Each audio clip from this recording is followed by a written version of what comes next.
Hey guys, so did you hear about the Florida nanny who came up with a really scary game of Are You Nervous with the kids that she was watching? Let's talk about it.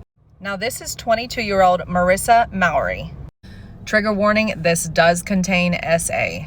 In 2014, she was hired by Nadine Campbell to be a live-in nanny for her children. Now, one of those children was 11-year-old Chris. By all accounts to the mother, Nadine, over on the right, Marissa was doing well with her kids. However, behind closed doors, Marissa invented a little game. Chris is quoted as saying that it was a game called Are You Nervous? And the object of the game was for her to place her hands somewhere on my body, and I would say if I was nervous or not.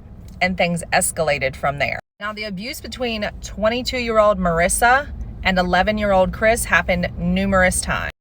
In fact, at one point, Marissa finally let Chris know that she was carrying his baby. Now, 11-year-old Chris kept this a secret, not really completely aware of what was going on and what this meant.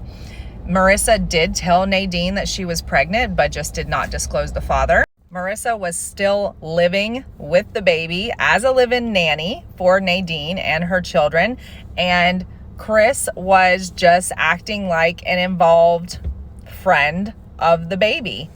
It wasn't until 3 years later in 2017 that he finally disclosed to his mother the game that had been happening between them. Nadine says that she was sick. She threw up and she just was in such disbelief. She did have a DNA test performed that did conclude that Chris was the father. And of course, she called the cops and Nadine was arrested. Now, Marissa did try to say that Chris had forced himself on her, which the cops deemed false. They also tried to say that he was consenting, which the cops also deemed false. But in 2019, Marissa was sentenced to 20 years in prison for S battery. And here's little baby Bentley today. I love Dad so much. He's now 5 years old. Is he a good daddy, a great daddy, or the best daddy? A best dad. Now, Chris says he just has one last thing to say to Marissa. Game over.